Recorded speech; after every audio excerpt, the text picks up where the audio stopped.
नमो हरिहन्ताणं नमो सिद्धाणं नमो आयरीयाणं नमो वज्रायाणं नमो लोये सवसाहुणम्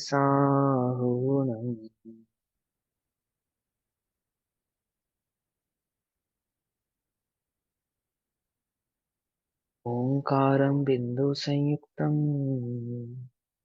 नित्यं ध्यायन्ति योगिनः कामदं मोक्षदं चैव ओंकाराय नमो नमः।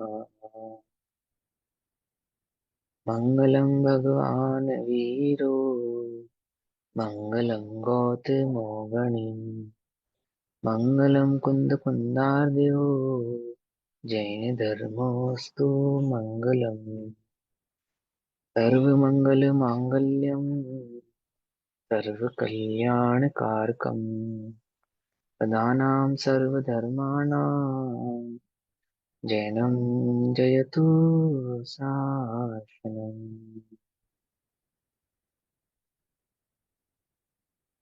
सर्वव्याप्यक्चिद्रूप स्वरूपाय परात्मने स्वोपलब्धिप्रसिद्धाय ज्ञानानन्दात्मने नमः।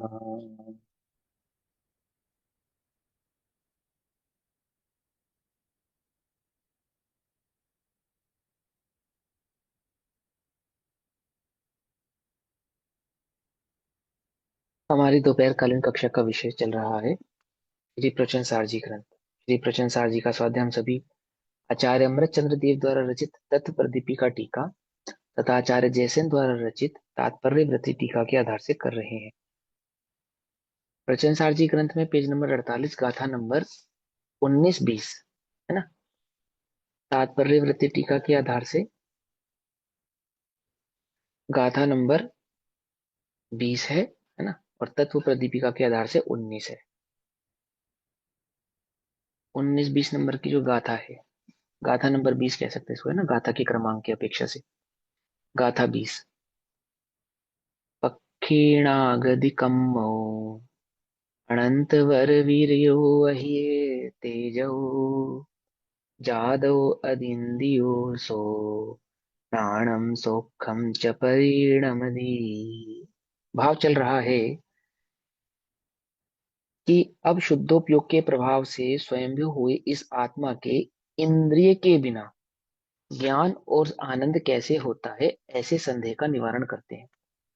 उस शिष्य को, उस लौकिक जन को क्या लगता है कि ज्ञान, इंद्रियों के बिना ज्ञान कैसे होगा और इंद्रियों के बिना आनंद कैसे होगा, है ना। जब इंद्रियां ही नहीं रहेंगी तो ज्ञान कैसे हो जाएगा, आनंद ज्ञान कैसे हो जाएगा, और इंद्रियां नहीं रहेगी तो सुख कैसे हो जाएगा। क्यों? क्योंकि उसको लगता है कि ज्ञान का कारण इंद्रियां हैं और सुख का कारण इंद्रियां हैं। इंद्रियों से सुख और इंद्रियों से ज्ञान मानता है ना। इंद्रियों से ही धर्म मानता है। समझ नहीं आते समझ में। वस्तु स्वरूप को नहीं पहचानता, आत्मा का स्वभाव, सहज स्वभाव जो ज्ञान और आनंद है, उसको लक्षित, उसको नहीं पहचानने के कारण ये शंका उत्पन्न हो रही है कि आप आनंद कह रहे हो और ज्ञान कह रहे हो और इंद्रिया नहीं ऐसा कह रहे हो, है ना। तो वे किस आधार से कह रहे हैं, उसकी उसकी शंका का निवारण करते हुए कहते हैं आचार्य, घाति कर्म विनिषे हैं जिसके तेज अधिक अरु वीर्य अनंत। यहाँ तेज का अर्थ क्या है? केवल दर्शन, केवल ज्ञान। तेज माने केवल दर्शन, केवल ज्ञान। तेज माने प्रकाश नहीं, माने अगर उसका शब्दार्थ करेंगे तो तेज का शब्दार्थ तो प्रकाश ही है, लेकिन आत्मा के संदर्भ में प्रकाश ज्ञान को कहते हैं, दर्शन और ज्ञान को कहते हैं, ठीक है ना। और ज्ञान की मुख्यता से चर्चा चलती है, दर्शन ज्ञान में गर्भित ही भाव समझो आप, ठीक है ना। क्योंकि जो केवल दर्शन भाव है या दर्शन भाव है, गुण है, उसमें मिथ्यात्व सम्यक का भेद नहीं होता। केवल उपयोग की अपेक्षा से कह रहा हूँ, दर्शन उपयोग वाले दर्शन की बात कर रहे हैं हम यहाँ पे, है ना। तो उसमें मिथ्यात्व और सम्यक का भेद नहीं होने के कारण उसको ज्ञान में ही गर्भित कर लिया है कि ज्ञान की अपेक्षा से वहां पे केवल ज्ञान और केवल दर्शन, माने जब चर्चा चलती है तो ज्ञान की मुख्यता से चलती है। तो प्रकाशमान यानी कि तेज जो प्रकट हुआ है वह केवल दर्शन प्रकट हुआ, जो केवल ज्ञान प्रकट हुआ, वो दोनों ही भाव इस तेज के अंदर गर्भित हो जाते हैं। घाति कर्म विनिषेध है जिसके, तेज अधिक अरु वीर्य अनंत, स्वयं अतीन्द्रिय आत्मा भोगे, ज्ञान और आनंद अनंत। ज्ञान और आनंद दोनों का भोग करता है, अकेले ज्ञान का भोग करता है ऐसा नहीं, है ना। क्योंकि ज्ञान और आनंद कैसे हैं, ये अविनाभावी हैं दोनों, है ना। ज्ञान स्वभाव से ही आनंदमय है, क्योंकि ज्ञान का स्वभाव कैसा है, निकषाय भाव होना है, वीतरागमय होना है, निराकुल होना है। और हाँ, जो ज्ञान की निराकुलता है वही ज्ञान का आनंद है, ज्ञानानंद स्वभावी हो। ज्ञाता दृष्टा आत्मा हम कहते हैं ना, स्वभाव की अपेक्षा से, लेकिन स्वभाव वहां ज्ञाता दृष्टा गुणों की अपेक्षा से कहने पर भी उसको ज्ञानानंद स्वभावी कहा जाता है। तो ज्ञाता में दृष्टा कहाँ चला जाता है, जब हम ज्ञानानंद कहते हैं तो दृष्टा ज्ञाता आनंद या ज्ञाता दृष्टा आनंद ऐसा क्यों नहीं कहते, तो क्योंकि ज्ञाता में दृष्टा गर्भित होता है, इसलिए नहीं कहते। भाई बस समझ में, ज्ञाता में ही दृष्टा गर्भित होता है, और आनंद को अलग से कहा जाता है, क्योंकि एक तो सुख नाम का गुण है ही आत्मा के अंदर, पहली बात तो ये, और ज्ञान में आकुलता और निराकुलता दोनों भाव होते हैं। तो ज्ञान के निराकुल होने को ही वहां पे आनंद कहा जाता है। ठीक, यानी ज्ञान अगर प्रकट हुआ है, वास्तविक ज्ञान प्रकट हुआ है, तो वह निराकुल ही है, आनंद भाव वाला ही है, आनंद स्वभाव वाला ही है, ऐसा समझना। ठीक, तो सुनो क्या कहते हैं। अन्वयार्थ 48 नंबर का पेज है, गाथार क्रमांक की अपेक्षा से 20 है। क्या कहते हैं, प्रक्षीण घाती कर्म, जिसके घाती कर्म क्षय हो चुके हैं। तो अरिहंतों की बात चल रही है, क्योंकि सिद्धों में तो घाती और अघाती दोनों कर्मों का क्षय हो गया है ना। तो प्रश्न भी इसलिए उठ रहा है कि वहां जो अरिहंत भगवान के देह आदि विद्यमान है, और उनको जो आनंद हो रहा है, उस आनंद का जो भाव प्रकट हुआ, उसका निमित्त कारण देह नहीं है, इंद्रियां नहीं है। आई वो समझ में। और जो ज्ञान प्रकट हो रहा है, तो उस ज्ञान का आनंद भी क्या है, इंद्रियां नहीं है। पकड़ में ही बात नहीं, पकड़ में, जैसे हम ज्ञान किसको समझते हैं, क्षेम भाव को, यानी कि मन की मजबूती को, या मन के आधार से हमें ज्ञान होता है ऐसा, बुद्धि के आधार से, जिसको मन कहते हैं, द्रव्य मन। और इंद्रियों के आधार से हमें ज्ञान होता है ऐसा समझते हैं ना, जैसे कान नहीं होंगे मान के चलो, तो सुनाई देगा तुम्हें, नहीं सुनाई देगा। आंख नहीं होगी तो दिखाई देगा तुम्हें, बोलो। तो वहां अरिहंतों को बिना आंख और बिना कान के क्या हो रहा है, दिखाई भी दे रहा है और सुनाई भी दे रहा है। सुनाई दे रहा है इंसान, सुनने संबंधी ज्ञान है और देखने संबंधी ज्ञान है। तो आंख और कान है या नहीं है, कि आंख और कान तो है, अन्य स्पर्शन भी है, समस्त इंद्रियां हैं, पांचों इंद्रियां हैं, है ना। लेकिन पांचों इंद्रिय संबंधी जो ज्ञान है, वो इंद्रियों के आधार से नहीं, इंद्रियातीत है, अतीन्द्रिय ज्ञान है। आ रही बात समझ में, नहीं समझ में आ रही है ना। हमें क्या लगता है, क्योंकि इंद्रियां हैं तो इंद्रियों से जानते देखते हो। आगे चल के ये जो 20 नंबर की गाथा है, इसी के आधार से भगवान के पुण्य उदय का खंडन करेंगे, कि पुण्य के उदय का भोग नहीं करते हो। और जो आचार्य जयसेन द्वारा रचित जो इसमें 35 गाथाएं हैं, उसमें उन 35 गाथाओं में श्वेतांबर मत का खंडन भी करेंगे, मुक्ति, स्त्री मुक्ति का खंडन करेंगे, भगवान के कवलाहार का भी खंडन करेंगे, है ना, कि उनके कवलाहार नहीं होता, तो किस अपेक्षा से नहीं होता, वो वहां बात यहाँ पर समझाई जाएगी, डिटेल में समझाएंगे। इससे एक तर्क और समझ में आता है कि हो सकता है कि आचार्य अमरचंद्र देव के समय श्वेतांबर मत तो होगा, लेकिन उसका इतना प्रचार प्रसार नहीं होगा कि उनको स्पेशल उसका खंडन करना पड़े, स्पेशली उसके लिए कुछ कहना पड़े। लेकिन आचार्य जयसेन के समय तक आते आते श्वेतांबर मत की मान्यताओं का काफी कुछ प्रचार हो चुका था, इसलिए उन्होंने इन 35 गाथाओं का स्पेशल क्या किया है, वर्णन किया है। ऐसे पंडित टोडरमल जी ने पांचवा छठा अधिकार लिखा, तो पूरी कड़कता से लिखा ना, क्या आवश्यकता पड़ गई थी लिखने की, यानी कि उस संदर्भ में, उस परिप्रेक्ष्य में, जिस परिप्रेक्ष्य में वो मौजूद थे, वहां उस प्रकार का वातावरण था कि उसका खंडन करना पड़ा। जब जब गुरुदेव श्री आए, तो गुरुदेव ने क्रियाकांड का बहुत जोरदार खंडन किया। क्यों, क्योंकि अध्यात्म की कोई लहर थी ही नहीं, क्रिया में सब धर्म मानते थे, और थे भी वो गुजरात में। तो वहां तो वैसे ही टोटल टोटल एकदम की, ऐसा कर लो, ऐसा कर लो, ऐसा करने से, इतना उपवास करने से, ऐसा त्याग करने से, अथवा इस प्रकार करने से हमें मोक्ष हो जाएगा, या कर्मों की निर्जरा हो जाएगी। तो आप गुरुदेव के जब प्रवचन पढ़ेंगे, तो उसमें आपको बार बार क्रियाकांड का खंडन मिलेगा। समय सार के सुने, चाहे प्रवचन सार जी के सुने, चाहे चरणानुयोग के सुने, मैंने अध्यात्म सुने चाहे कर्णानुयोग सुने, वे बार बार क्रियाकांड का निषेध करते आएंगे, है ना। और पंडित टोडरमल जी पांचवा छठा अधिकार स्पेशली लिख ही रहे हैं लगभग लगभग सभी के संदर्भ में, सभी मान्यताओं के संदर्भ में, क्यों कहीं ना कहीं वो जैनों के अंदर प्रवेश करता हुआ उन्हें दिखाई दे रहा था, तो स्पेशली उसका वो खंडन कर रहे थे। ऐसे ही आप रत्नाकरण शावकाचार पढ़ेंगे तो सदाशिव दास जी के पहले अधिकार में, सम्यक ज्ञान अधिकार के अंदर ही खंडन देखेंगे आप। श्वेतांबर मत का, अन्य मतों का खंडन जोरदार, पद्मावती क्षेत्रपाल का खंडन बड़ी कड़कता से देखेंगे आप। लिखा उन्होंने स्पेशल, क्यों किया है कि वो जिस समय में थे उस समय में, उस परिप्रेक्ष्य में ऐसा ही आसपास में माहौल था, उसका निषेध करना पड़ रहा था। एक बात समझ में, जैसे आज वर्तमान में हम मोबाइल का, इंस्टाग्राम का, फेसबुक का निषेध करते हैं, करते नहीं करते हैं? क्यों करते हैं? क्योंकि इस काल में, इस परिप्रेक्ष्य में उस तरह की कुरीतियां प्रवेश कर रही हैं। जैसे हमें मेरी पुरानी कक्षाओं में आप देखोगे कि मैं ये कहता फिर मिलूंगा आपको कि जिनवाणी की पीठिका पर लैपटॉप लेकर बैठने से बेहतर है शास्त्र लेकर बैठना। ऐसा कह रहा हूं ना मैं। तो इस प्रकार की कुरीति उस काल में नहीं थी, तो उस काल में लैपटॉप आदि की बात नहीं कर रहे थे। मेरी बात समझे? और इस काल में इस प्रकार की कुरीतियां हैं कि हम जिनवाणी की गद्दी पर लैपटॉप लेकर बैठते हैं। गुरुदेव तो पंखा भी नहीं चलाते थे, एक इंद्रजीव की हिंसा होगी। मेरी बात समझ रहे हैं? और आदर सम्मान आदि उसके कई सारे रीजंस, कारण है, वो मैंने उसमें बताए हैं। तो आज उसका हम निषेध कर रहे हैं कि नहीं भैया, आप जिनवाणी की गद्दी पे बैठो तो मूल जिनवाणी लेकर ही बैठो, है ना। पढ़ने और पढ़ाने की जो आदत है वो लैपटॉप के आधार से ना होकर जिनवाणी के माध्यम से ही होनी चाहिए, ऐसा हम कहते हैं ना। ऐसे ही आचार्य अमरचंद्र के देव के समय उतना परिपेक्ष ऐसा नहीं था कि वो श्वेतांबर मतों का खंडन कुछ अलग से कहना पड़े, कुछ डिफरेंट तरीके से कहना पड़े। लेकिन आचार्य जयसेन के समय तक वो बात ऐसी हो गई थी कि उसका खंडन करना पड़ा, है ना। एक और आपको उदाहरण देता हूँ। पंडित टोडरमल जी के समय तक, पंडित टोडरमल जी से कुछ समय पूर्व तक, जैसे भैया बनारसी दास जी हुए, पंडित भगवती दास जी हुए हैं, है ना, ये सब हुए। इनके काल में बीस पंथ का या भट्टारक परंपरा का बहुत जोर था। भट्टारक परंपरा का जबरदस्त जोर था। भट्टारक परंपरा पढ़ी है आपने इतिहास में? एक भट्टारक परंपरा रही है ना। वो भट्टारक परंपरा एक तरीके की, अ, आप समझो कि बीस पंथ का ही एक भ्रष्ट स्वरूप है, भट्टारक परंपरा। तो इनके जब आप साहित्य को पढ़ेंगे तो वहां पे आपको भट्टारक परंपरा का निषेध करते हुए दिखेंगे, बहुत कड़कता से।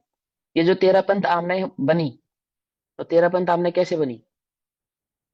तेरह पंथ आमने, जिसको आज की डेट में हम तेरह पंथ आमने के नाम से जानते हैं ना, शुद्ध दिगंबर तेरह पंथ आमने, तो दिगंबरत के दो भेद हो गए, तेरह पंथ और बीस पंथ। बेसिकली दो भेद नहीं थे इसके, और ना तेरह पंथ जैसी कोई बात थी। वो तो दिगंबरत में जो भट्टारकों का प्रवेश हुआ था, उस भट्टारक भाव पंथ का निषेध करने के लिए जो जो व्यक्ति खड़े हुए, गोदिका जी थे, उनका नाम क्या था? पंडित टोडरमल जी की परंपरा के गोदिका जी हुए हैं। पंडित टोडरमल जी भी गोतिका गोत्र के थे। भौसा, गोदिका भौसा करके गोत्र था उनका। शायद अमर नाम था, अमरचंद, या हम्म, अमरचंद ही शायद उनका नाम था। मुझे नाम एकदम से याद नहीं आ रहा, मेरे पास लिखा हुआ है, ठीक। तो वो एक एक भट्टारक जी का सांगानेर में उस समय एक चातुर्मास हुआ। सांगानेर में, हाँ सांगानेर में चतुर्मास हुआ, क्योंकि जयपुर उस समय नहीं था, सांगानेर में।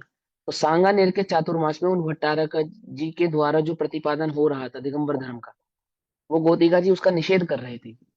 तो भट्टारक जी ने क्या करा, क्रोध में आकर, मैंने द्वेष भाव से उन गोतिका जी को सभा से पिटवा के निकाल दिया, जूतों से पिटवा के निकाल दिया बाहर, है ना।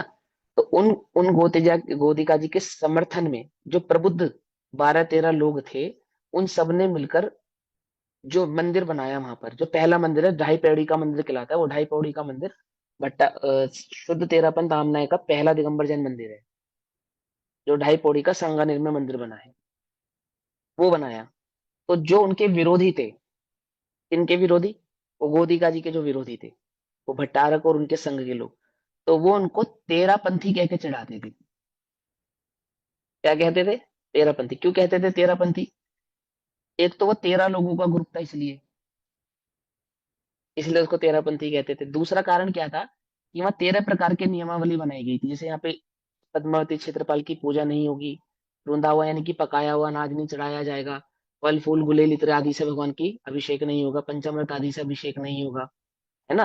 फल फूल माला इस प्रकार के सचित द्रव्य से वस्तु नहीं चढ़ाई जाएंगी। इस प्रकार के कुछ 13 नियम उन्होंने वहां पर बनाए थे। रात्रि में पूजा नहीं की जाएगी, इस प्रकार से। तो वो 13 नियम थे, इसलिए उनको 13 पंथी कहते थे, और 13 लोग थे इसलिए भी 13 पंथी कहते थे। अब उस समय के साहित्य में वो 13 पंथ के संदर्भ में बहुत सारा ऊहापोह मिलेगा। इधर से वो कह रहे हैं, क्रॉस क्वेश्चन कर रहे हैं, उधर से क्रॉस क्वेश्चन आ रहे हैं, इधर से वो आंसर दे रहे हैं। साहित्य में, लेखन में मिलेगा आपको। तब उन्होंने वो इस तरह के श्लोक बने, इस तरह की वो सूक्तियां बनी कि भगवान 13 पंथ, तो 13 पंथ है, जिसको दुनिया 13 पंथ कहती है, 13, वो वास्तव में तो 13 पंथ है।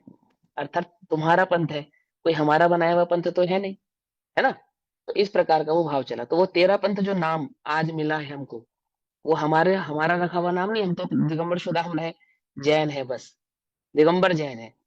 13 और 20 का कुछ चक्कर नहीं है। अन्य से हमें 13 भाव, 13 पंथ ऐसा नाम प्राप्त हुआ है। मतलब तेरह ठीक है, और ये, 13 नियम बांध रखे थे इसलिए 13 पंथ एक तो वो हो गया, और 13 लोगों हाँ का वो हाँ, था इसलिए 13। 13 हो गया, हाँ, इसलिए और 13 पंथ 20 पंथ नाम में हो क्या गया। विशेष बात है? 20 पंथ। हमने 20 पंथ उनको नाम नहीं दिया, वो 20 उन्होंने स्वयं से ही धारण किया है। ठीक है ना। वो 20 पंथ नाम हमारा दिया हुआ उनको नहीं है। ठीक है ना। वो उनका अपना अपना, वो भट्टारकों का ही स्वयं से घोषित किया गया नाम है, 13 20। समझ नहीं बात।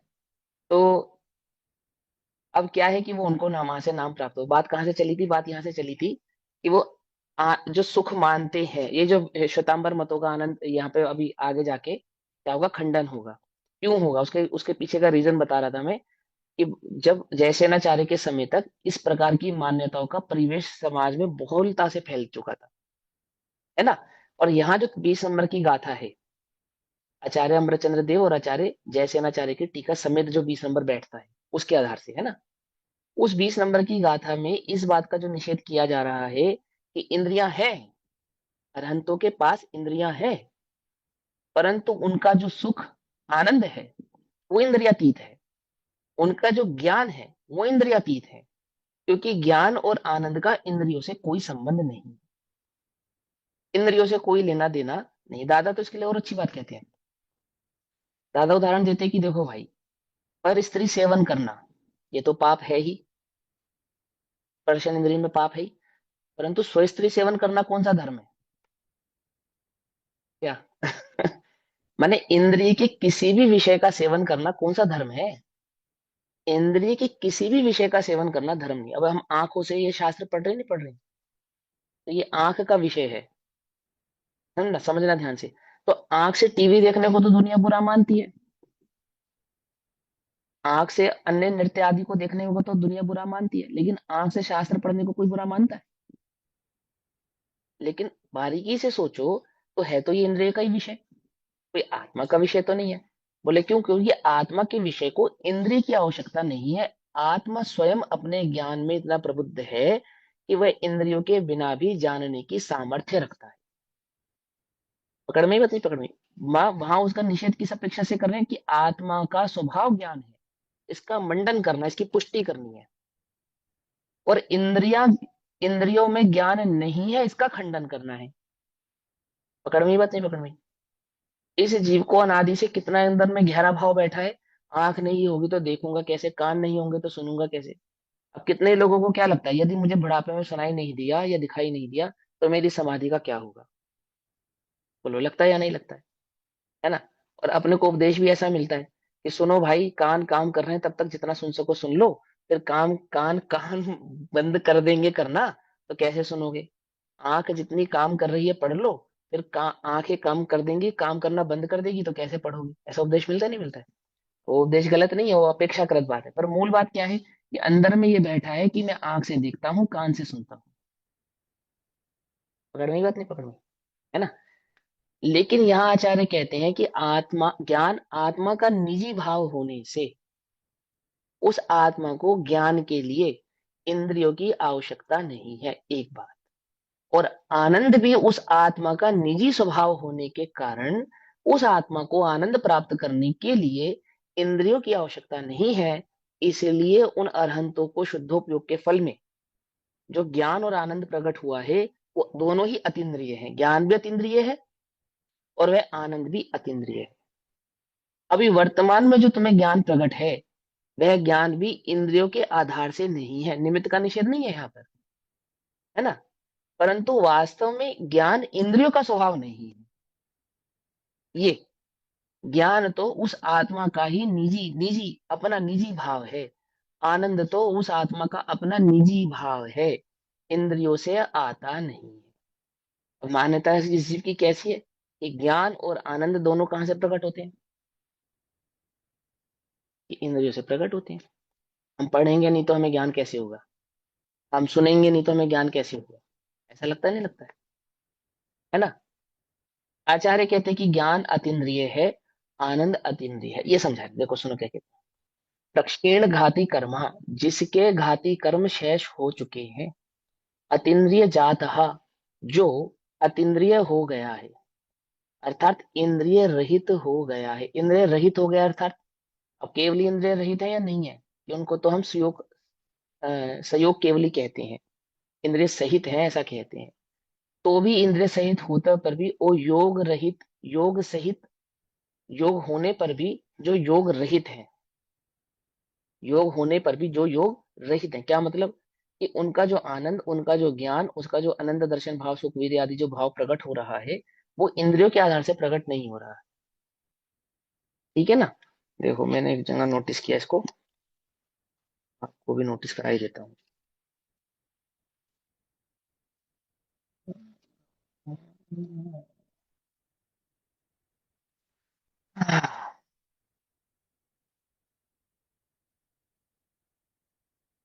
देखो, गाथा 45, 67 और 239। 45, 67, 239, 67, 239, ठीक है। गाथा नंबर 45।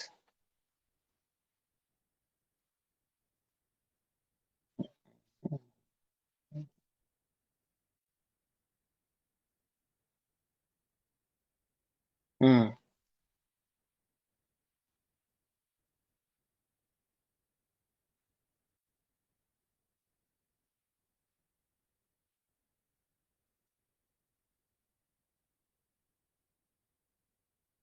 तात्पर्य वृत्ति तत्व दीपिका।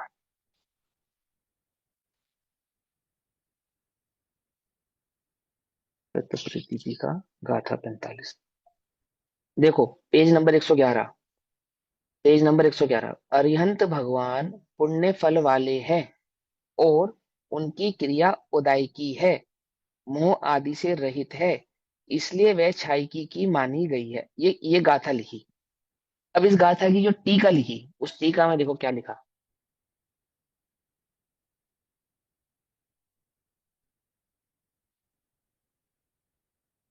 पेज नंबर 112 पे देखो क्या लिखा। अरिहंत भगवान जिनके वास्तव में पुण्य रूपी कल्प वृक्ष के समस्त फल भली भांति परिपक्व हुए हैं, यानी कि उनको उस जगत का सर्वोच्चतम पुण्य प्राप्त हुआ है, एक बात। और उनकी जो भी क्रिया है वह सब पुण्य के उदय से प्रभाव से उत्पन्न होने के कारण ओदाई की है। मानो भगवान का जो भी भाव है सब ओदायिक भाव है। किंतु ऐसा पुण्य के उदय से होने वाली होने पर भी वह सदा ओदाई की क्रिया मोहा, मोह राजा की समस्त सेना के सर्वथा क्षय से उत्पन्न होती है। इसलिए मोह राग द्वेष रूपी उपरंजकों का अभाव होने से चैतन्य कय विकार का कारण नहीं होती। इसलिए कार्यभूत बंध की अकारण भूतता से और कार्यभूत मोक्ष की कारण भूतता से क्षय की ही क्यों ना माननी चाहिए, अवश्य माननी चाहिए। अर्थात क्या कह रहे हैं देखो, इसका अर्थ ये कह रहे हैं, जो ये गाथा आएगी तब तो मैं डिटेल में बतलाऊंगा ही, अभी समझा देता हूँ। क्या कहते हैं कि जो अरिहंत भगवान को पुण्य का उदय हुआ है, हुआ है ना पुण्य का उदय। बोले कितना पुण्य का उदय? बोले सर्वोत्कृष्ट पुण्य का उदय है। ऐसा होने पर भी वह पुण्य उदय कैसा है? ओदाई की होने पर भी छाई की है। छाई की है मतलब कि वह अरहंतों को डायरेक्ट विकार उत्पन्न करावे, माने आत्मा में किसी प्रकार का भाव उत्पन्न करावे, आत्मा को किसी प्रकार का सुख उत्पन्न करावे, ऐसा नहीं है। अरिहंतों को जो पुण्य का उदय है, वो पुण्य के उदय के कारण अरिहंत सुखी है, ऐसा नहीं। ओदाई की होने पर भी छाई की है, ऐसा कह रहे हैं। पकड़ में आई बात? नहीं पकड़ में आई? उदय है पुण्य का उदय, लेकिन ओदाई की होने पर भी कैसा है? शाई की है। शाई की होने का तात्पर्य क्या है? कि वो पुण्य के उदय के कारण सुखी नहीं है, आई बात समझ में नहीं समझ में? वे सुखी हैं तो अपने स्वभाव से सुखी हैं, कोई पुण्य के वजह से उनको सुख हुआ है ऐसा नहीं है। ये समझा रहे हैं। और आगे की गाथाओं में और डिटेल में समझाएंगे इसको। ऐसे देखो यहाँ क्या कहते हैं, जिनके घाती घाती कर्म क्षय हो चुके हैं और जो अतीन्द्रिय हो गए हैं, अनंत जिसका उत्तम वीर है, अनंत सामर्थ्यवान हो गए हैं। भगवान कैसे हैं? अनंत सामर्थ्यवान है। उनकी देह कैसी है? वे भी अनंत सामर्थ्यवान वाली है या नहीं है? हुँ? तो फिर उसका क्षय नहीं होना चाहिए, क्योंकि अनंत सामर्थ्य तो का मतलब तो ये है उसका क्षय नहीं होता। तो भगवान की देह का क्षय होता है या नहीं होता है? तो फिर वो अनंत सामर्थ्यवान कैसी हो गई? कुछ बात समझ में आई या नहीं समझ में आई? अनंत वीर्य का मतलब क्या होता है? जो अनंत अंतरंग में वीर्य, वीर्य शक्ति प्रकट होती है आत्मा के बल से। हाँ हाँ, है ना? उस पुद्गल में वीर्य शक्ति है या नहीं है? वो पुद्गल की वीर शक्ति वो अलग है और हाँ मेरी वीर शक्ति हाँ अलग, वो अपना काम हाँ। कर रही है। तो जो अनंत वीर्य भाव प्रकट हुआ है वो पुद्गल में प्रकट नहीं हुआ है, देह में प्रकट नहीं हुआ है। यदि अनंत वीर्य पना उस देह को प्रकट होता, फिर उस देह का कभी विनाश नहीं हो सकता था। क्या समझे? अरिहंतों की देह का नाश होता है या नहीं होता? समय आने पर, विपाक पूरा हो जाने पर, उस देह का, अरिहंतों की देह का क्या होता है? कपूर की भांति उड़ जाती है, सीधी सी बात। ऐसा ही होता है ना। तो अनंत बल प्रकट हुआ, तो वो बल देह के आधार से प्रकट हुआ है ऐसा नहीं। वो आत्मा के बल की बात कर रहे हैं, अनंत बल, आत्मिक बल। क्योंकि वो जो अनंत बल प्रकट हुआ है उसके कारण वो जो सिद्ध अवस्था आई है, प्रकट हुई है। अब वह सिद्ध अवस्था, अनंत दर्शन, अनंत सुख, अनंत वीर्य और वह अनंत केवल ज्ञान आदि भाव, वे कभी क्षय को प्राप्त नहीं होने वाले, क्योंकि उनमें अनंत वीर्यपना है। अनंत ज्ञान में अनंत वीर्यपना है, अनंत दर्शन में अनंत वीर्यपना है, अनंत सुख में अनंत वीर्यपना है, सामर्थ्य है उसको होल्ड करके रखने की। पकड़ में आई बात नहीं पकड़ में आई? एक एक समय की पर्याय में अनंत अनंत भाव को प्रकट करने की सामर्थ्य प्रकट हुई है। और उसके कारण वो सामर्थ्य कैसी है कि अनंत है। अनंत होने से वे जो सिद्ध अवस्था है वो कभी क्या नहीं होगी? क्षय को प्राप्त नहीं होगी, है ना? विनाश रहित उत्पाद हुआ है ना उनको, वह रहित उत्पाद। लेकिन देह में अनंतता थोड़ी प्रकट हुई है, देह का तो विनाश होगा। पकड़ में आ रही बात नहीं पकड़ में आ रही? समझ रहे हो क्या कहना चाहते हैं? भगवान को जो भाव प्रकट हुआ है वो देह आश्रित नहीं है, क्योंकि देह में उसका कोई लक्षण नहीं है, वो आत्मा का लक्षण है। ये समझो। अनंत जिसका उत्तम वीर्य है और अधिक तेजहा, अधिक जिनका केवल ज्ञान और केवल दर्शन रूप तेज है, ने जिनको अनंत दर्शन और अनंत ज्ञान प्रकट हुआ है, वह स्वयंभू आत्मा। 16 17 18 नंबर की गाथा उसे सिद्ध किया। स्वयंभू यानी कि स्वयं से प्रकट हुआ स्वयं आत्मा। ज्ञानम सौख्यम च, ज्ञान और सुख रूप परिणमित परिणमन करता है। वह आत्मा कैसा परिणमन करता है? ज्ञान और सुख रूप परिणमन करता है। ज्ञान और सुख उसमें लक्षण बना दे। और पूरे पूरे प्रवचन सार जी में आत्मा के दो ही लक्षण चलने वाले हैं, ज्ञान सुख, ज्ञान सुख, ज्ञान आनंद। क्योंकि जब नमस्कार किया था, तब किसको नमस्कार किया था? ज्ञानानंदात्मने नमः, है ना? मंगलाचरण में इसी को नमस्कार किया ना। और संपूर्ण प्रवचन सार जी में आत्मा का लक्षण कैसे चलेगा? शुद्धोपयोग का वो फल ज्ञान आनंद, ज्ञान आनंद, ज्ञान आनंद, ज्ञान आनंद, ऐसे चलने वाला है। ठीक, अब देखो 48 नंबर टीका पढ़ते हैं। हम्म, चलो। तत्व प्रदीपी का टीका। शुद्धोपयोग के सामर्थ्य से, किसके सामर्थ्य से? शुद्धोपयोग के सामर्थ्य से। आगे की गाथाओं में ये भी समझाएंगे, हमने वो बातें पहले भी समझी। चौथे और पांचवें गुण स्थानों में भी शुद्धोपयोग होता है, ठीक है ना? परंतु यहाँ शुद्धोपयोग के सामर्थ्य से की मुख्यता कहने का तात्पर्य सातवें गुण स्थान से है। शुद्धोपयोग के सामर्थ्य से जिसके घाती कर्म क्षय को प्राप्त हुए हैं।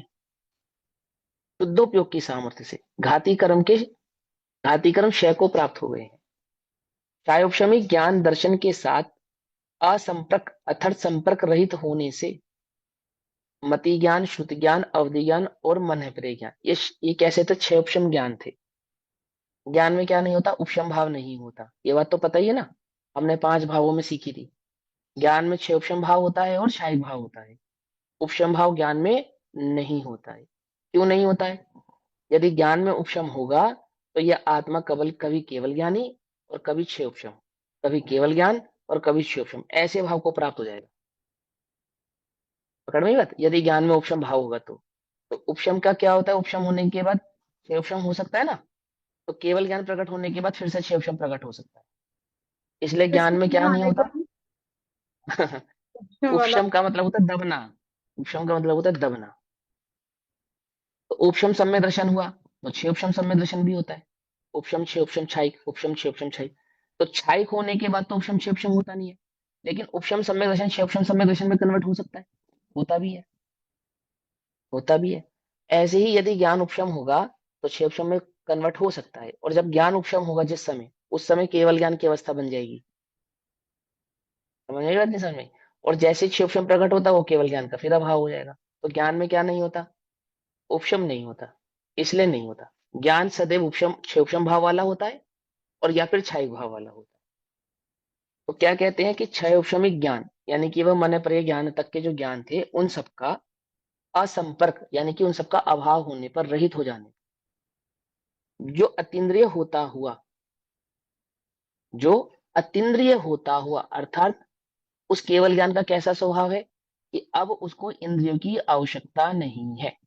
पहली बात तो कि आत्मा के ज्ञान स्वभाव को इंद्रियों की आवश्यकता नहीं है। ऐसा होने पर भी जो इंद्रियों से संयुक्त यानी कि संपर्क वाला है, मति ज्ञान, श्रुति ज्ञान, अवधि ज्ञान और मन प्रिय ज्ञान, इंद्रियों से संपर्क वाला है, ऐसा होने पर, है ना।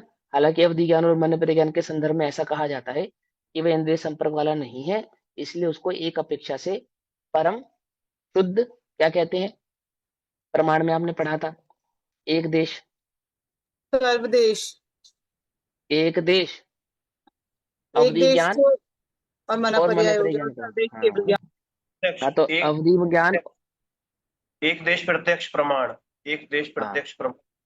उसको एक पारमार्थिक देश प्रत्यय। प्रत्यक्ष, हाँ, एक देश पारमार्थिक प्रत्यक्ष इसलिए कहते हैं क्योंकि वो इंद्रियों के से सहारे नहीं जानता, डायरेक्ट आत्मा से जानता है। पकड़ में बात। तो एक अपेक्षा से ऐसा भी कहते हैं, लेकिन यहाँ क्या कहते हैं, यहाँ पे सुनो। अतीन्द्रिय एकमात्र केवल ज्ञान को कहा, और बाकी जो सूक्ष्म भाव थे यानी कि मतिश्रुत, अवधि और मन पर, उनको यहाँ पे क्या माना, उनको यहाँ पे इंद्रिय भाव माला माना। एक बात है ना। दूसरा, ऐसा कह सकते हैं कि यहाँ पे सिर्फ मतिश्रुत की बात चल रही है, क्योंकि शुद्धोपयोग मतिश्रुत ज्ञान में होता है, एक बात। और जब केवल ज्ञान प्रकट होता है तो मतिश्रुत से केवल ज्ञान प्रकट होता है, ना कि अवधि और मनपर्य से। जब जीव अवधि और मनपर्य ज्ञान में उपयोग में होगा ना, उस समय केवल ज्ञान प्रकट नहीं हो सकता। केवल ज्ञान प्रकट करते समय जो जीव का उपयोग होगा, ज्ञान उपयोग, वो मतिश्रुत वाला ही होगा। पकड़ में बात नहीं, पकड़ में। और मतिश्रुत में को के उपयोग के बाद ही केवल ज्ञान को प्रकट होता है। ऐसा नहीं कि पहले मतिश्रुत होता है, फिर अवधि होता है, फिर मनपर्य होता है, फिर केवल ज्ञान होता है, ऐसे नहीं होता। ये जो बीच में अवधि ज्ञान और मन प्रिय ज्ञान का कॉन्सेप्ट है, ये उपयोग की अपेक्षा से स्पेशली, आप कोई उपयोग लगाकर जान रहे हो किसी वस्तु को, वहां काम करते हैं ये। शुद्धोपयोग के काल में तो मति शुद्ध ज्ञान की ही परिणति रहती है, प्रवृत्ति रहती है। और शुद्धोपयोग का फल जो केवल ज्ञान होता है, उस केवल ज्ञान से के प्रकट होने से समय भर पहले तक जो प्रवृत्ति होती है ज्ञान की, वो मति शुद्ध रूप ही होती है, अवधि मन प्रिय रूप नहीं होती है।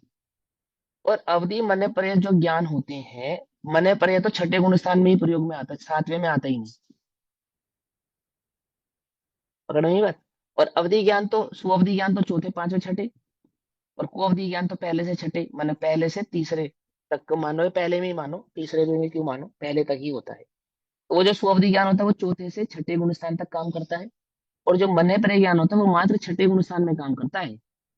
मालूम, सातवें गुण स्थान से जो ज्ञान की प्रवृत्ति रहती है वो मतिश्रुत ही रहती है। तो इस अपेक्षा से यहाँ पे मतिश्रुत की ही अपेक्षा हो सकती है। ये सब डिटेल में समझाने की आवश्यकता तो नहीं है ना, ये सब समझ में आ रही नहीं आ रही बातें, है ना। सभी को समझ में आ रही है। चलो अब क्या कहते हैं सुनो। अपनी क्लास में आज कुछ कम स्टूडेंट आए हैं, चलो। हाँ, ये है ना रिकॉर्डिंग, ये प्रमाद प्रमाद पैदा करने वाली चीज है। में ज्ञान दर्शन के साथ असंपर्क, अर्थात संपर्क रहित होने से जो अतीन्द्रिय होता हुआ, समस्त अंतराय का क्षय होने से जिसका अनंत उत्तम वीर्य है। मैंने ज्ञान में सभी प्रकार के अंतरायों का अभाव हो गया, आनंद में सभी प्रकार के अंतरायों का अभाव होने से वह उत्तम वीर्य भाव को भी प्रकट हुआ है। समस्त ज्ञानावरण और समस्त दर्शनावरण का प्रलय हो जाने से अधिक जिसका केवल ज्ञान और केवल दर्शन नामक तेज है, अर्थात जिसको अनंत दर्शन और अनंत ज्ञान ऐसे दोनों भाव अनंत वीर्यता के साथ प्रकट हुए। ऐसा यह स्वयंभू आत्मा समस्त मोहिनी के अभाव के कारण, समस्त मोहिनी यानी कि दर्शन मोह का अभाव तो करा ही था शुद्धोपयोग के काल में, और वो जो चारित्र मोहिनी आदि भाव है उनका भी अभाव कर चुका है उस केवल ज्ञान को प्रकट करने के साथ साथ। तो समस्त मोहिनी के अभाव के कारण अत्यंत निर्विकार, यानी कि रंच मात्र भी वहां पे विकार अब मौजूद रहा नहीं है, शुद्ध चैतन्य स्वभाव वाले आत्मा का, अत्यंत निर्विकार शुद्ध चैतन्य जिसका स्वभाव है ऐसे आत्मा का अनुभव करता हुआ स्वयमेव स्वपर प्रकाशता लक्षण ज्ञान और अनाकुलता लक्षण सुख रूप होकर परिणमित होता है। अब एक बात और नोटिस करने वाली, क्या कि वह केवल ज्ञान का लक्षण क्या बनाया, स्वपर प्रकाशता। केवल ज्ञान का लक्षण क्या बनाया है यहाँ पे, स्वपर प्रकाशता। क्या लिखा है देखो फिर से पढ़ूं, आत्मा का उस चैतन्य आत्मा का अनुभव करता हुआ, कैसा आत्मा चैतन्य, कैसे आत्मा का अनुभव करता हुआ, जिसमें दर्शनावरण, जिसमें दर्शन मोह का तो अभाव हो ही गया है, चारित्र मोह का भी अभाव हो चुका है। ऐसा वो संपूर्ण निर्विकार चैतन्य स्वभाव वाले आत्मा का अनुभव करता हुआ क्या प्रकट करता है, केवल ज्ञान प्रकट करता है और अनंत सुख प्रकट करता है। यानी कि वो शुद्धोपयोग का फल कैसे प्रकट हो जाता है, बोले आत्मा के आश्रय से प्रकट होता है, और आत्मा को प्रकट होता है, इंद्रियों की वहां पे आवश्यकता नहीं है। प्रश्न क्या था कि बिना इंद्रियों के वहां पे अनंत दर्शन, है ना, अनंत ज्ञान और बिना इंद्रियों के अनंत सुख कैसे हुआ, तो बोले कि शुद्धोपयोग में वो अनंत दर्शन और अनंत सुख में मोह का आदि का कोई भाव नहीं है, इंद्रियों की वहां आवश्यकता नहीं है, वो अतीन्द्रिय लक्षण वाला होने से अतीन्द्रिय ज्ञान और अतीन्द्रिय आनंद स्वभाव वाला है, एक बात। और वह शुद्धोपयोग में किसका रंच मात्र भी पर भाव का अनुभव नहीं करता हुआ, एकमात्र शुद्ध चैतन्य का अनुभव करता हुआ, निर्विकार शुद्ध चैतन्य स्वभाव वाले आत्मा का, अत्यंत निर्विकार शुद्ध चैतन्य जिसका स्वभाव है ऐसे आत्मा का अनुभव करता हुआ। ठीक है, तो गुरुदेव बार बार कहते थे ना कि आत्मा कैसा है, निर्विकार है, शुद्ध है, चैतन्य है। क्यों कहते हैं बार बार गुरुदेव हमको ये बात, कि जब तक तुम अपने शुद्ध चैतन्य भाव का अनुभव नहीं करोगे, अपने को शुद्ध स्वीकार नहीं करोगे, अपने शुद्ध स्वभाव का अनुभव नहीं करोगे, तो तुम्हें वह ना सम्य दर्शन प्रकट होने वाला है, ना वह शुद्धोपयोग प्रकट होने वाला है, और ना ही वह शुद्धोपयोग का फल जो केवल ज्ञान है, ना ही वह प्रकट होने वाला है। अपने शुद्ध चैतन्य का अनुभव करने पर ही वह शुद्धोपयोग होता है, और शुद्धोपयोग का फल वह केवल ज्ञान प्रकट होता है, एक बात। अब दूसरी बात, स्वयमेव स्वपर प्रकाशत्व लक्षण ज्ञान, क्या कहा, वो जो स्वयं यानी कि स्वयंभू भाव से प्रकट हुआ वह केवल ज्ञान, उसका क्या लक्षण बनाया, प्रकाशता, प्रकाशता लक्षण, स्वपर प्रकाशता लक्षण ज्ञान।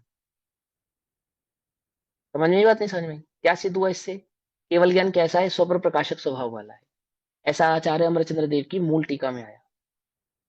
क्यों कह रहे भैया हम इसको हाईलाइट, कि किसी विवक्षा को सुनकर, विवक्षा विशेष की अपेक्षा से, है ना, जिन्होंने वो विवक्षा कही, जैसे बाबूजी ने कहा कि केवल ज्ञान स्वप्रकाशक है पर प्रकाशक नहीं, तो वहां उस विवक्षा को समझे बिना, सही प्रकार से समझे बिना, यदि कोई ऐसा ही मान के बैठा है कि केवल ज्ञान पर प्रकाशक ही नहीं है, तो उसको एक तो वह प्रमाण समझेगी, हाँ आचार्य अमरचंद्र देव की मूल टीका का प्रमाण है ना। दूसरी बात, पर प्रकाशक नहीं होगा तो लोक को कौन जानेगा, लोक की संधि कैसे होगी, है ना। पर प्रकाशक लक्षण ज्ञान और अनाकुलता लक्षण सुख रूप होकर परिणमित होता है। अनाकुलता भी का लक्षण क्या है, वो अनंत दर्शन, अनंत सुख का लक्षण क्या है, अनाकुल लक्षण है। भगवान को जो अनंत सुख प्रकट होता है, उस अनंत सुख को हम कहां से कंपेयर करते हैं, लौकिक सुख से कंपेयर करते हैं, करते नहीं करते, इस जैसे जैसे स्वर्गों में सुख है, अथवा जैसा अहिमिंद्र आदियों को सुख है, उससे अनंत गुना सिद्धों को सुख है, ऐसा ऐसा हम कंपेयर करते हैं। तो यहाँ ये समझाते हैं कि जो सिद्धों को सुख प्रकट होता है वो अनाकुल लक्षण वाला सुख है, और संसार जिसको सुख मानता है वो आकुलित लक्षण वाला सुख है। उस सुख के लक्षण में आकुलता व्याप्तती है, और वहां जो सुख प्रकट हुआ है वह निराकुल सुख है। यहाँ जो मंद कषाय में आनंद है, उसमें मंद कषाय में भी आकुलता निहित है, और वहां जो सिद्धों को सुख सुख प्राप्त हुआ है, अरिहंतों को सुख प्राप्त हुआ है, वो निराकुल सुख है, उसमें कषाय का अंश भाव भी नहीं है। चौथे गुण स्थान में जब किसी जीव को सम्य दर्शन प्रकट होता है आत्मानुभूति पूर्वक, तो आत्मानुभव के काल में जिस सुख का वो वेदन करता है, वो सुख निराकुल लक्षण वाला होता है। ध्यान से समझना, उल्टा नहीं पकड़ना। और अनुभव के पश्चात जो सुख होता है वो आकुल लक्षण वाला होता है, आकुलता लक्षण वाला होता है। कुछ समझ में आती है बात? नहीं, अर्थात वो मंद कषाय का होता है। लेकिन जो आत्मा के आश्रय से प्रकट होता है और आत्मा में उपयोगों को स्थिरता रखे हुए, यानी कि अनुभव के काल में जो प्रकट होता है, वो कैसा, उसका लक्षण कैसा है? बोले उसका निराकुल लक्षण है। निराकुल लक्षण है मतलब क्या? कि जब वहां पे आपने आत्मा के भाव के स्वभाव को स्वीकार किया, तो कैसा स्वीकार किया? कि देह से रहित स्वीकार किया, 8 कर्मों से रहित स्वीकार किया, 9 कर्मों से रहित स्वीकार किया, राग आदि भावों से रहित स्वीकार किया। तो एक चैतन्य ज्ञायक भाव मात्र स्वीकार किया तो ही वो अनुभव में आया, अन्यथा तो वो अनुभव में नहीं आता। रंच मात्र भी उसमें प्रकार भाव यदि तुम स्वीकार कर लेते उस आत्मा में, तो क्या वह आत्मा तुम्हें अनुभूति में आ जाता? नहीं आता।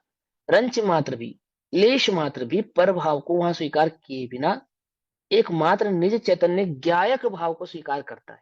चैतन्य ज्ञायक भाव वहां उसका और स्वीकार करता है, अनुभव में आता है। तो यह अनुभव कैसा है? बोले निराकुल लक्षण वाला है। बोले क्यों? क्योंकि आत्मा स्वभाव से ही निराकुल है। क्या कहा? आत्मा स्वभाव से ही कैसा है? निराकुल। तो आकुलता किसको कहना? बोले पर भाव को निज मानना, ये आकुलता है। जो मेरा नहीं है, जगत में जो मेरा नहीं है उसे मैं अपना बनाना चाहूं तो दुख होगा या नहीं होगा? बोलो। और किस बात का दुख है? कि मैं चाहता हूं ऐसा हो और वैसा नहीं होता तो मुझे दुख होता है, बस। यही तो दुख है ना। टोटल का टोटल दुख क्या है? कि मैं जो चाहता हूं वैसा नहीं हो रहा। मैं इसे अपना बनाना चाहता हूँ, मेरा नहीं हो रहा। मैं इसे अपने अनुकूल परिणमित कराना चाहता हूँ, सो मेरा अनुकूल परिणमित नहीं हो रहा। यही तो दुख है ना। ऐसे ही दुख है ना। और वहां आत्मा कैसा है? कि वहां जो स्वभाव का स्व चैतन्य भाव का अनुभव किया है, ज्ञान स्वभाव ही है और ज्ञान स्वभाव ही स्वीकार किया है। ज्ञाता दृष्टा ही है और ज्ञाता दृष्टा ही स्वीकार किया है। मैंने जैसा है वैसा ही स्वीकार किया है। इसलिए वहां पे कुछ विशेष परिणमन कराने की आकुलता नहीं, आधीन बनाने की आकुलता नहीं है। सहज स्वभाव की स्वीकृति में क्या है? वो स्वीकार भाव का ही नाम वहां पर आनंद है। अर्थात कोई आकुलता नहीं है। कुछ बात समझ में नहीं रही है ना? इस कारण वो कैसा है? निराकुल लक्षण वाला है। अब तुम जगत में जिस सुख से सिद्धों के सुख को कंपेयर कर रहे हो, वो कह रहे हैं कि पहले उस सुख की कल्पना करो, वो किस लक्षण वाले हैं। तुम सुख किसको स्वीकार करते हो? सुख किसको मानते हो? किसको मानते हो? अधीन है, इंद्रिय अधीन है। और वहां अतीन्द्रिय होने से परम स्वाधीन है।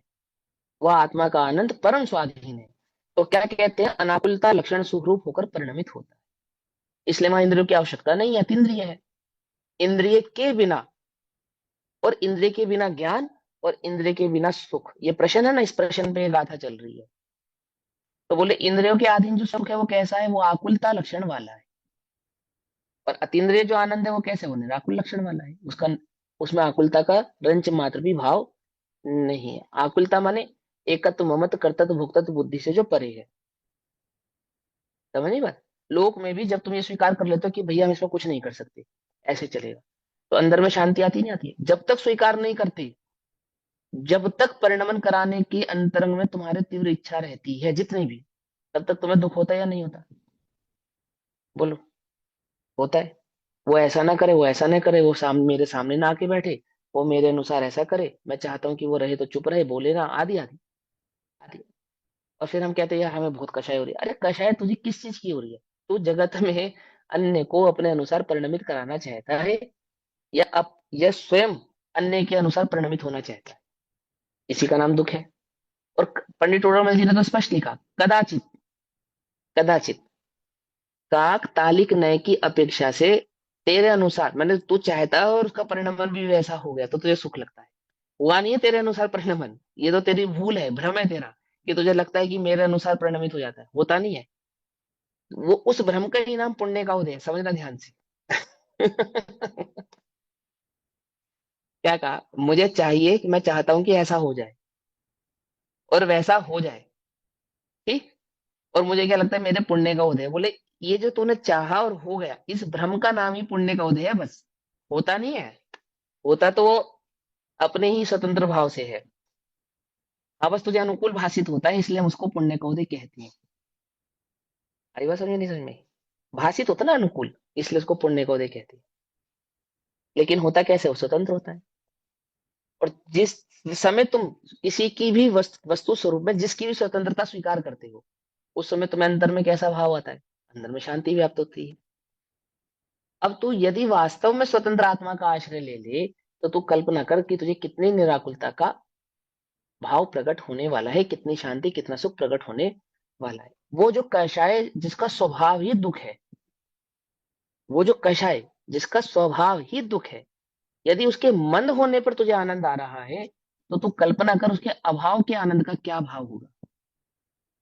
क्या कहा? उस कषाय के अभाव हो जाने पर जो आनंद होगा वो कैसा होगा? तो क्या कहते हैं, वो अतीन्द्रिय लक्षण वाला है, अनाकुल लक्षण वाला है, उसमें आकुलता नहीं है। आकुलता इज इक्वल टू कषाय। ठीक। इस प्रकार आत्मा का ज्ञान और आनंद स्वभाव ही है। तो एक बात और समझो कि आत्मानुभूति के समय जो आनंद होता है वो पर नहीं होता। पर कहा है, हमने सुना है, हमने पढ़ा है, तो उसके भाव को भली प्रकार से आपको समझना होगा कि किस आनंद को वहां पर कहा जाता है।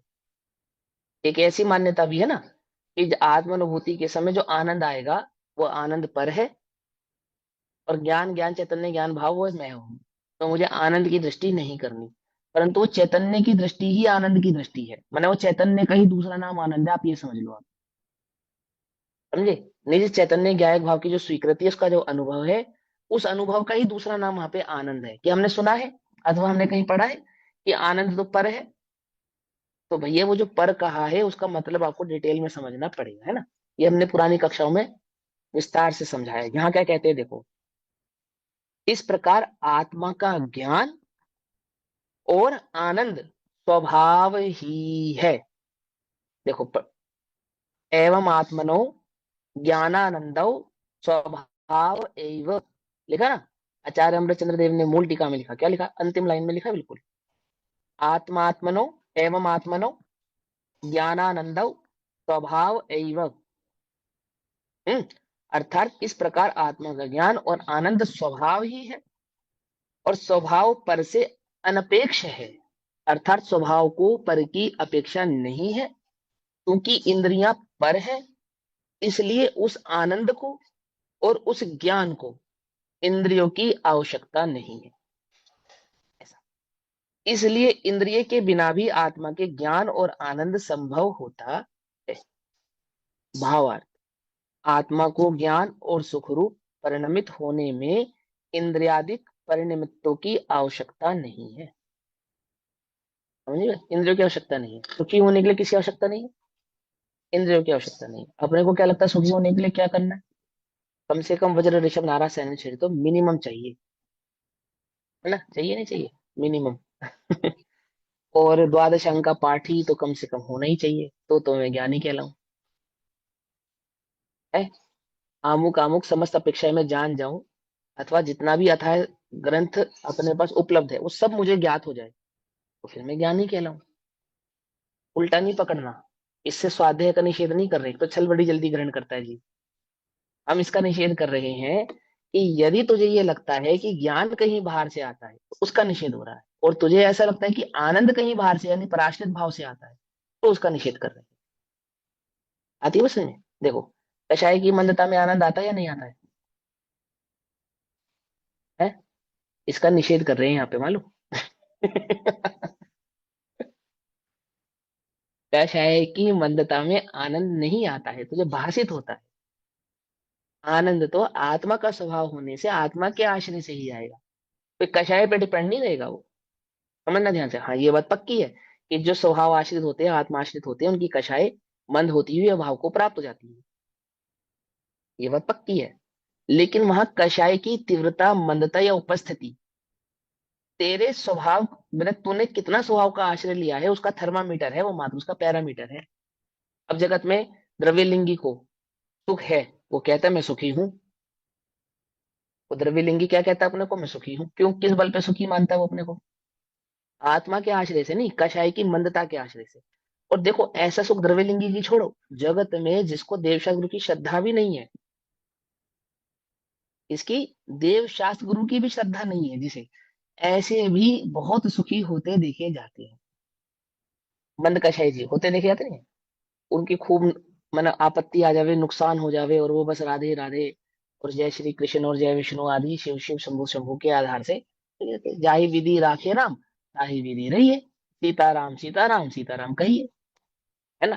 कितने ही तपस्वी हैं ऐसे लोग में, भोजन मिला तो ठीक, नहीं मिला तो ठीक, अपना आनंद में। और सुबह जाओगे ना पार्क में, तो वहां तुम्हें कितने आनंदित मिलेंगे, हा हा हा हा हा हा हा।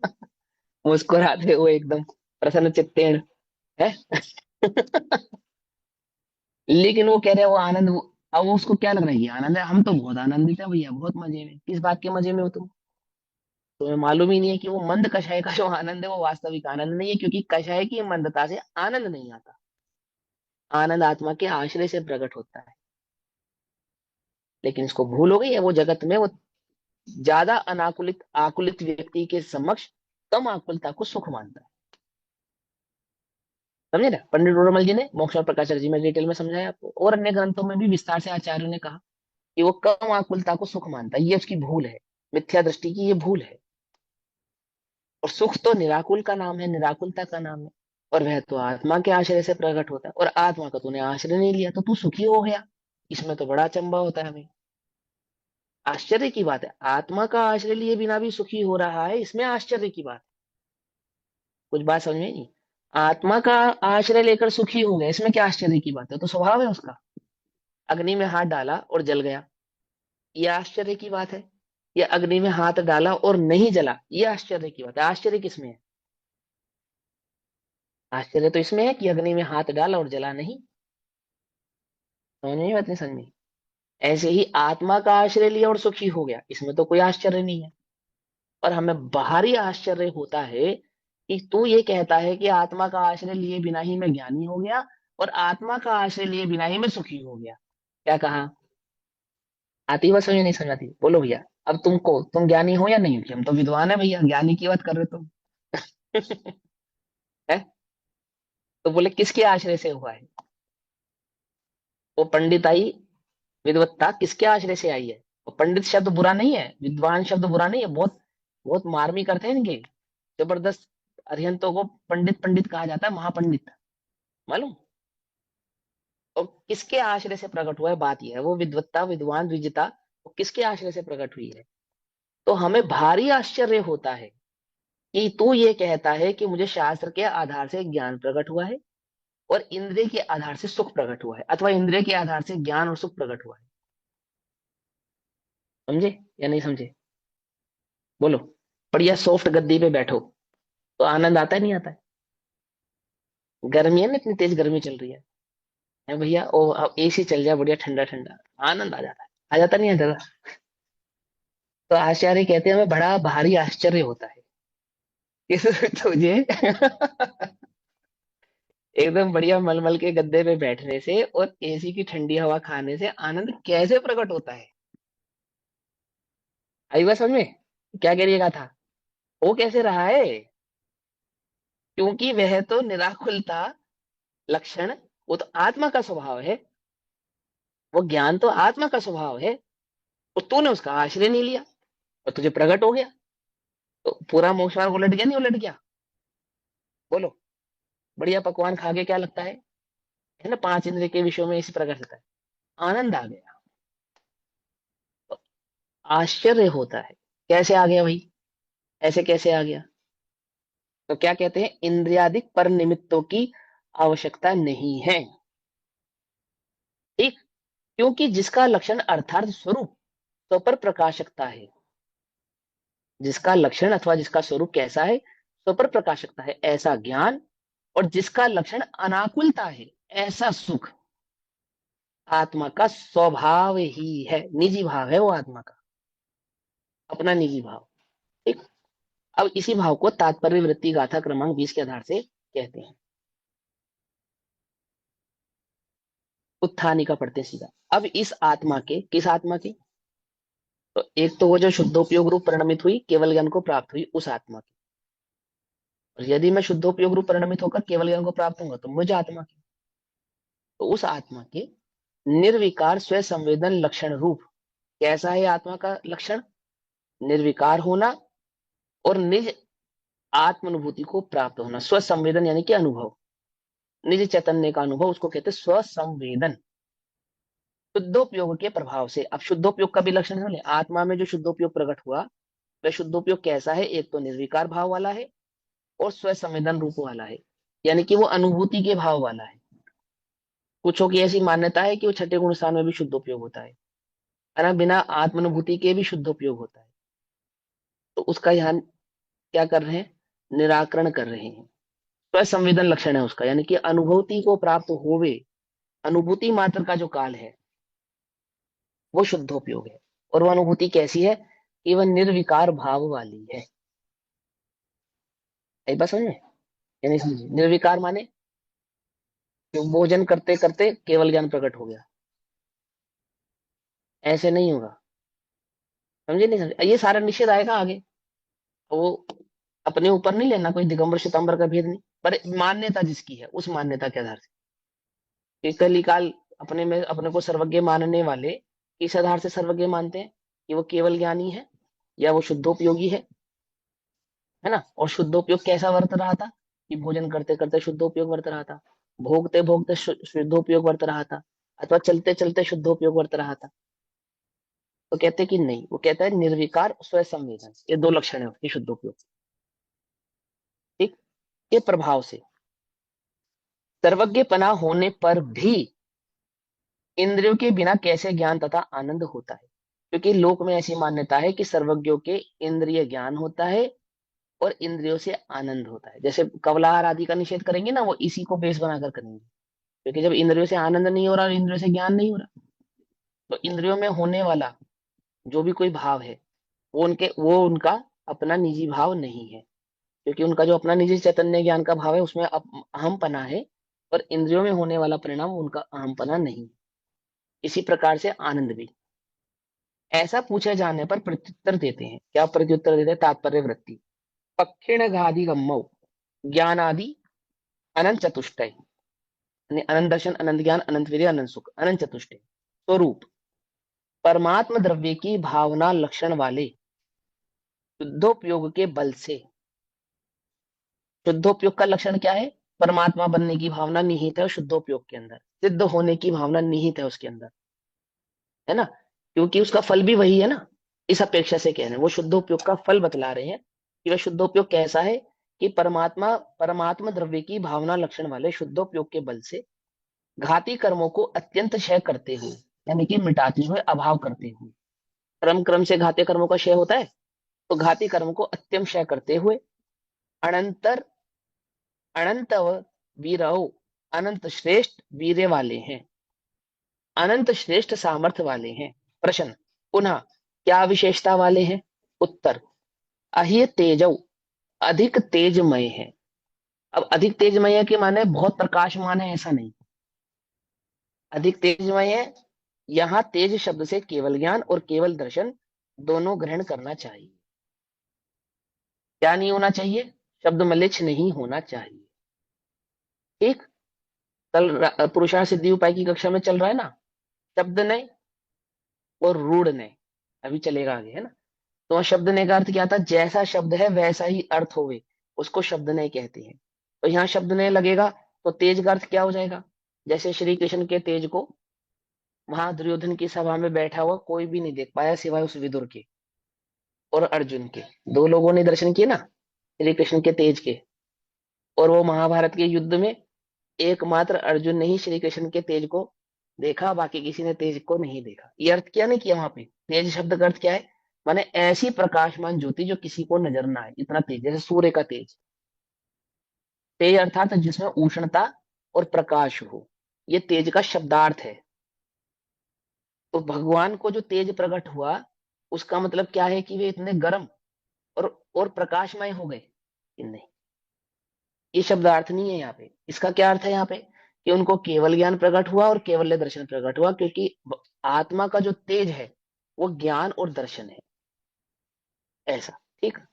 तो तेज शब्द से केवल ज्ञान एवं केवल दर्शन दोनों ग्रहण करना चाहिए। जादव जो वह पूर्वोक्त लक्षण रूप घाती कर्म रहित आत्मा हो गए हैं। प्रश्न, वे आत्मा कैसे हो गए हैं? उत्तर, अनिंद्रियों अतीन्द्रिय अर्थात इंद्रियों के व्यापार से रहित हो गए हैं। अब उनके इंद्रियों का व्यापार नहीं रहा है। उनके इंद्रियों के संदर्भ में किसी भी प्रकार की कोई भावना, कोई विकल्प, है ना, किसी प्रकार का कोई भाव वहां पर मौजूद रहा नहीं है। अर्यंतों के गमन होता है? बोले हाँ, गमन होता है। इस प्रकार से गमन होता है, पांव उठा के गमन होता है। ऐसा होने पर भी इंद्रियों का कोई व्यापार अर्यंतों के होता नहीं। मालूम? तीर्थंकरों आदि के जो गमन होता है, ऐसे बहुत सारे आपको भाव अन्य अन्य जगह पे पढ़ने में मिलेंगे। हाँ, यहाँ मूल क्या बतला रहे हैं कि वे जो केवल ज्ञान प्रकट हुए वे सामर्थ्यवान अरिहंत भगवान है, वे कैसे हैं? अतीन्द्रिय अर्थात इंद्रियों के व्यापार से रहित हो गए। प्रश्न, वे अतीन्द्रिय होकर क्या करते हैं? इंद्रियातीत होकर, इंद्रियों से रहित होकर, अतीन्द्रिय होकर क्या करते हैं? प्राणम सोखम च परिणमति अर्थात केवल ज्ञान और अनंत सुख परिणमित होते हैं। अनंत ज्ञान और अनंत सुख रूप परिणमित होते हैं। वो जो परिणमित भाव है, उस परिणमित को अनंत वीर्य कहते हैं।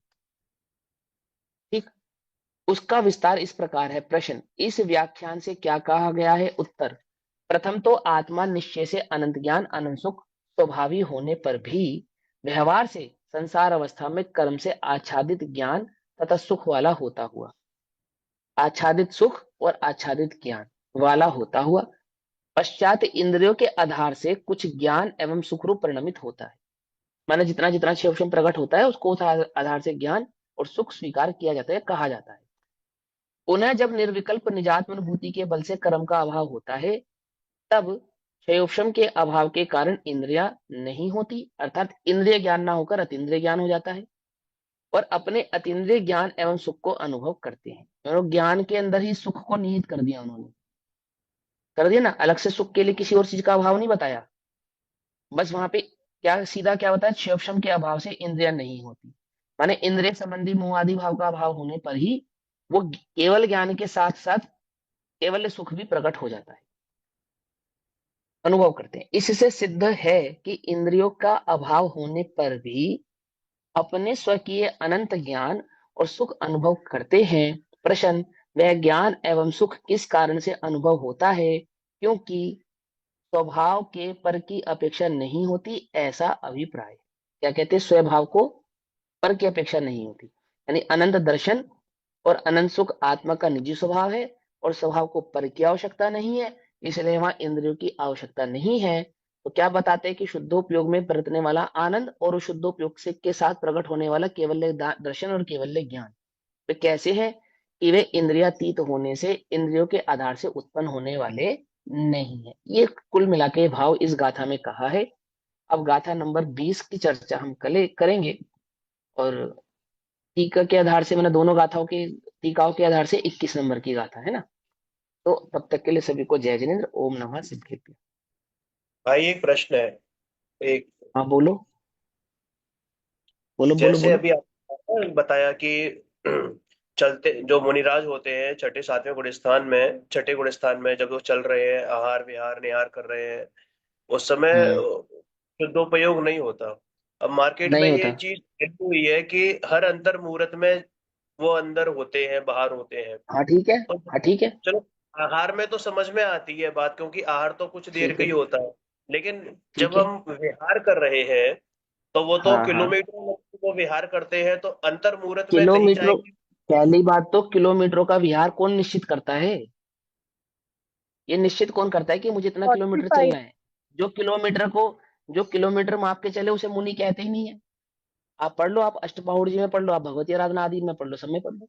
वो किलोमीटर के माप के आधार से थोड़ी चलते हैं कि आज मैं 5 किलोमीटर चलूंगा तो मैं 4 किलोमीटर चलूंगा। चलने चलो को वो वो 20 किलोमीटर भी चल सकते हैं, है ना।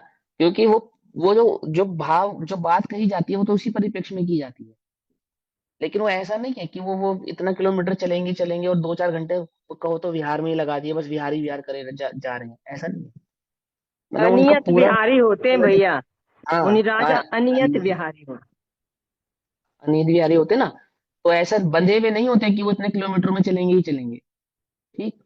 और रही वो अंतर मुहूर्त में शुद्धोपयोग की बात, तो जैसे 50 मिनट का अंतर मुहूर्त होता है, है ना, 50 मिनट, 48 + 2 है ना 50 मिनट का। तो 50 मिनट के विहार के भीतर भीतर रुक भी सकते हैं, रुक जाते हैं। वो शुद्ध उपयोग कितनी देर का होता है? वो कोई 50 मिनट का ही होता है, वो 50 मिनट का नहीं होता है। वो तो 2-4 सेकंड का समझ लो, 5 सेकंड का समझ लो, है ना, 2-4 समय का समझ लो। लेकिन इतना समझ लो कि वो विहार करते करते नहीं होता, ये बात पक्की है। वो एक स्थान पर ठहरे होते हैं, और ठहरे हुए भाव से ही होता है। क्यों होता है? क्योंकि छद्मस्त को क्रिया उपयोग के बिना नहीं होती, और छद्मस्त का उपयोग एक समय में दो जगह कार्य करे, ऐसी उस उपयोग की सामर्थ्य नहीं है। और विहार करते करते शुद्धोपयोग में जाएंगे तो उस समय प्रभाव उनके ज्ञान का विषय नहीं बनेगा। तो उनको जो विहार में चलते हैं ना, तो वहां पे ईय समिति का पालन कैसे करेंगे, क्योंकि उस समय उपयोग तो आत्मा में होगा और शरीर चल रहा होगा, ऐसा नहीं होता। और उपयोग जिस समय आत्मा होगा उस समय शरीर शिथिल ही होगा। शिथिल इन सेंस, शिथिल कहने का मतलब पड़ा हुआ कहीं सो रहा है ऐसा नहीं, शिथिल इन सेंस कि वह उपयोग इंद्रियों में प्रवृत्ति नहीं करेगा। तो इंद्रियों में प्रवृत्ति नहीं करते समय जो उपयोग होता है, जब इंद्रियों में प्रवृत्ति नहीं करता है तो उस समय इंद्रियां क्या करती हैं? स्थिर हो जाती हैं, ठहर जाती हैं। अब समझ में बात नहीं उपलब्धि समझ में उपलब्धि उसको उसको हाँ, उसको सहज ध्यान की अवस्था कहते हैं। आई बात समझ में? उसको सहज ध्यान की अवस्था कहते हैं। तो तुम्हारे जैसे नहीं है कि भैया हम खाना पकाते पकाते खाते खाते प्रवचन भी सुन लेते हैं और ये काम भी कर लेते हैं और ये काम भी कर लेते हैं, इतने मल्टी टैलेंटेड नहीं होते वो। समझे?